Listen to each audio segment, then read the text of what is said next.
ஓம் சாந்தி. 17/4/2026 வெள்ளிக்கிழமை. வாணி தரும் வசந்தம். இனிமையான குழந்தைகளே, தூய்மையாக ஆனீர்கள் என்றால் ஆன்மீக சேவைக்கு தகுதி உடையவர் ஆகிவிடுவீர்கள். ஆத்ம உணர்வுடைய குழந்தைகள் ஆன்மீக யாத்திரையில் இருப்பார்கள். மேலும் மற்றவர்களுக்கு இதே யாத்திரை செய்விப்பார்கள். தற்போதைய வருமானம் 21 பிறவிகள் கூடவே வரும். இதில் ஒரு பொழுதும் திவால் ஆக முடியாது. ஞானம் கேட்பது மற்றும் கூறுவது, நினைவு செய்வது மற்றும் செய்விப்பது, இதுதான் உண்மையிலும் உண்மையான வருமானம். இதை உண்மையிலும் உண்மையான தந்தை உங்களுக்கு கற்பிக்கின்றார். இப்பேற்பட்ட வருமானத்தை முழு கல்பத்திலும் யாரும் செய்ய முடியாது.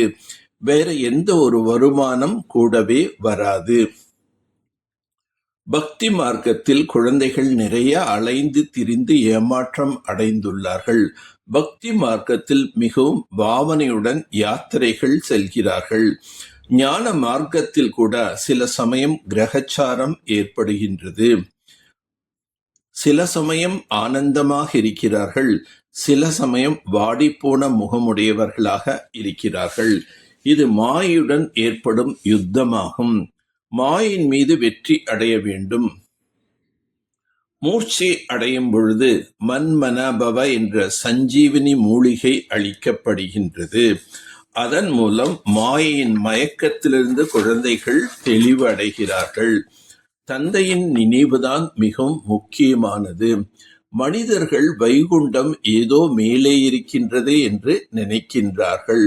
வைகுண்டம் சூக்ஷ்ம வத்தனத்திலும் இல்லை, மூல வத்தனத்திலும் இல்லை, இங்குதான் இருக்கும். எப்படி பதவியோ அப்படி பொருட்கள் இருக்கும்.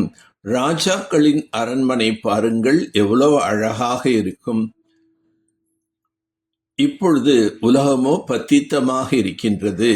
யாருமே தங்களை பத்தீத்தமானவர்கள் என்று நினைப்பதில்லை. இங்கு அமெரிக்கா போன்ற இடங்களில் முதல் தரமான மாளிகைகள் இருக்கின்றன என்றாலும் கூட ஸ்வர்க்கத்தில் இருப்பதை ஒப்பிட்டு பார்க்கும் பொழுது இது ஒன்றுமே இல்லை. அங்கு முதல் தரமான மாளிகைகள் இருக்கும், முதல் தரமான பசுக்கள் இருக்கும். நீங்கள் ஈஸ்வரிய வழிப்படி தேவதை ஆகிறீர்கள். தந்தை வந்துதான் பிராமணர்களாகிய உங்களை தேவதையாக ஆக்குகின்றார். ராவனுடைய வழியினால் படியில் இறங்கிக் கொண்டே வந்துள்ளீர்கள். உங்களுடைய வாழ்க்கை மிகவும் விலை மதிப்பிட முடியாதது. நாம் ஆன்மீக சேவைக்கு தகுதி உடையவர்களாக ஆக வேண்டும். தன்னைத்தானே தகுதி உடையவர்களாக ஆக்கிக் கொள்ள வேண்டும். சிவ தந்தை இந்த உடலை கடனாக மட்டும் எடுக்கின்றார். பத்தீத்தமான சரீரம் பத்தீத்தமான உலகத்தில் வந்து முக்தியில் அழைத்து செல்கிறார். யோகம் உடையவர்களுக்குத்தான் ஞானத்தின் தாரணையும் ஆகும். தந்தையின் நினைவு முக்கியமானது. இதில் தான் மாயின் தடைகள் ஏற்படுகின்றன. புயல்களை கொண்டு வருகின்றது. அநேக விதமான புயல்கள் வருகின்றன. தந்தையின் நினைவில் நிறைய பேர் தோல்வி அடைகிறார்கள். நிறைய பேரிடம் யோகத்தில் குறைவிருக்கின்றது. கூடுமானவரை யோகத்தில் உறுதியாக இருக்க வேண்டும். இந்த ஈஸ்வரிய வாழ்க்கை மிக மிக விலை மதிப்பிட முடியாதது. இந்த வாழ்க்கையில் ஆத்மா மற்றும் சரீரம் இரண்டும் பாவனமாக ஆக்க வேண்டும். ஆன்மீக யாத்திரையில் இருந்து மற்றவர்களுக்கும் இதே யாத்திரையை கற்பிக்க வேண்டும். கூடுமானவரை உண்மையான சம்பாத்தியத்தில் ஈடுபட வேண்டும். நோயற்றவர்களாக ஆகுவதற்கு நினைவில் உறுதியாக இருக்க வேண்டும். சரீரத்தை ஈஸ்வரிய சேவையின் அடமான பொருள் என்று புரிந்து கொண்டு காரியத்தில் பயன்படுத்தக்கூடிய பற்றற்றவர் ஆகுக.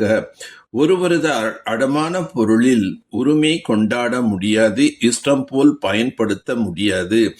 ஆக இந்த சரீரம் ஈஸ்வரிய சேவையின் பொருட்டு கிடைத்த அடமான பொருளாகும். இது அடமானமாகும். ஆன்மீக தந்தை கொடுத்திருக்கின்றார். எனவே அவசியம் தந்தையின் நினைவு இருக்கும். அடமானம் என்று நினைக்கும்போது ஆன்மீகம் வந்துவிடும். என்னுடையது என்ற அகங்காரம் இருக்காது. நிரந்தர யோகி பற்றற்றவராக ஆகுவதற்கு இது ஒரு எளிய விதியாகும். எனவே இப்போது ஆன்மீக ஸ்திதியை வெளிப்படுத்துங்கள். வானப்பிரஸ்த திதிக்கு செல்ல வேண்டுமென்றால் திருஷ்டி விருத்தியில் தூய்மையாக இருப்பதற்கு அடிக்கோடிடுங்கள். உங்களுடைய ஒவ்வொரு வார்த்தைகள் மகானாக இருக்க வேண்டும். மனதின் ஒவ்வொரு சங்கல்பமும் ஒவ்வொரு ஆத்மாவுக்காகவும் இனிமையானதாக இருக்க வேண்டும். ஒவ்வொருவரையும் உயர்ந்தவர்களாக ஆக்கும் சுபாவம், இனிமையின் சுபாவம், பணிவின் சுபாவம் இருக்க வேண்டும். உரத்த குரலில் பேசுவது என்னுடைய சுபாவம், ஆவேசத்தில் வருவது என்னுடைய சுபாவம்.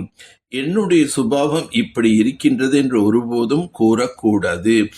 எனது என்று எங்கிருந்து வந்தது? சுபாவத்திற்கு வசம் ஆவதுதான் மாயை ஆகும். இப்பொழுது மாயாஜி தாகங்கள் அபிமானம் அல்லது மனம் உடைவது, பொறாமை அல்லது ஆவேசத்தில் வரக்கூடிய சுபாவத்தை மாற்றுங்கள். நல்லது. ஓம் சாந்தி, ஓம் சாந்தி, ஓம் சாந்தி.